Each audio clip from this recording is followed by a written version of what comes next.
எங்கள் ரோஸைக்கு ஃபுட்டு கொடுக்கறதுக்காக சுடுதண்ணி வந்து சுட வச்சு வச்சுருக்கேன். இப்போ அந்த சுடுதண்ணியில் அவங்க கொடுத்த பவுடரை மிக்ஸ் பண்ணி பாப்பாவுக்கு கொடுத்துக்கலாம். கிளாஸில் தண்ணியை ஊற்றி வச்சுக்குவோம். நமக்கு தேவையான தண்ணியை மட்டும் எடுத்துக்கலாம்.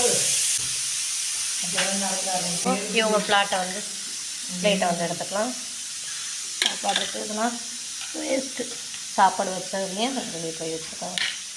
மேலே ஏறி உட்காந்துருக்காங்க பாருங்கள். கூண்டை திறந்து விட்டாச்சு. அவங்க பாட்டுக்கு சுதந்திரமாக இருப்பாங்க. அப்புறம் எப்போ கூண்டுக்கு போகணுன்னு தோணுதோ அப்போ போய்ப்பாங்க. காலையிலேயே சாப்பிட்டாங்க. அந்த மாவு தான் இப்போ கலக்கி கொடுக்க போகிறேன்.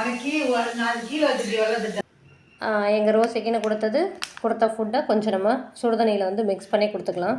நம்ம குழந்தைங்களுக்கெலாம் செர்லாக் கொடுப்போம்ல, அந்த மாதிரி இருக்குது பவுட்ரு. வாசமும் அது மாதிரி தான் இருக்குது. இப்போ இந்த கொஞ்சம் போதும். இதில் வந்து நம்ம சுடுதண்ணி ஊற்றி மிக்ஸ் பண்ணி அவங்க பக்கத்தில் வச்சிடலாம்.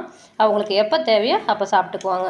மிக்ஸ் பண்ணியாச்சு. மிக்ஸ் பண்ணி அவங்க பக்கத்தில் வச்சிட்டோம் அப்படின்னா அவங்களுக்கு எப்போ தேவையோ அப்போ சாப்பிட்டுக்குவாங்க. என்ன கழுத்தை திருப்பிக்கிட்டு பார்த்துட்ருக்கீங்க? வேணுமா வேண்டாம். எப்படி திரும்பிக்குது?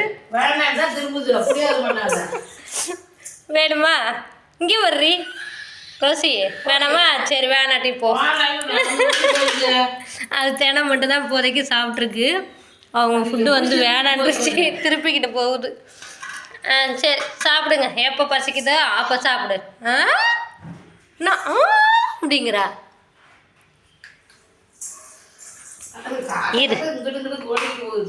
இது எப்போ வச்சாலும் இதை திங்கவே மாட்டேங்குதாயா. அது சிரஞ்சில் வச்சு ஃபஸ்ட்டு ஊற்றுறேன். அப்போ மட்டும் கொஞ்சம் இது பண்ணுனது சிரஞ்சில் பிதுக்குன்னு வருது.